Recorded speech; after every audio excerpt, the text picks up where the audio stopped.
Mərkəzi Aran Regional Təhsil İdarəsi Ucar rayonu Qaradağlı kənd tam orta məktəbinin sabiq direktoru Səfər Əliyeva Səkinə Cəmil qızının vəzifədən azad olunması ilə bağlı açıqlama yayıb.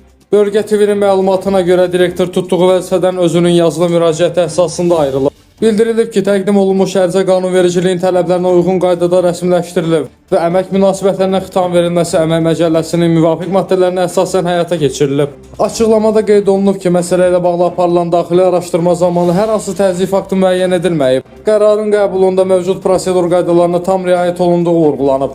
Ucar rayonunun Qaradağlı kənd tam orta ümumi təhsil məktəbinin direktoru Səfər Əliyeva Səkinə Cəmil qızı vəzifəsindən azad edilib. Bu barədə Səkinə Səfər Əliyeva əməkdaşımıza öz açıqlamasında deyib. Sabiq direktor istifa ərizəsini öz istəyi ilə deyil, təzyiq və baskı altında yazdığını iddia edib. Onun sözlərinə görə təlimata uyğun olaraq tarifikasiya zamanı sinif 20 şagirdlə komplektləşdirilib. Lakin oktyabrın 27-sində bir şagird məktəbdən ayrılıb.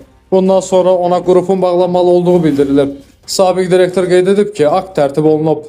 Dedilər ki, ya qrupa bağlamalıyam, ya da 3 illik yoxlama göndəriləcək. Digər variant isə öz xahişimlə ərizə yazaraq direktorluqdan getmək idi.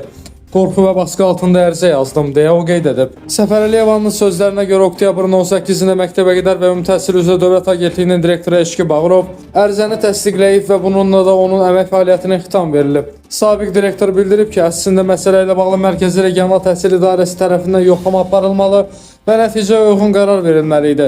Yoxlama aparılıb, sonra cəza verilməli idi, amma mənə təzyiq göstərilərək ərizə yazdırıldı. Qeyd edək ki, mövcud qaydalara əsasən birinci yarım ildə sinifdən 3 şagird ayrıldığı halda qrup bağlanmalıdır.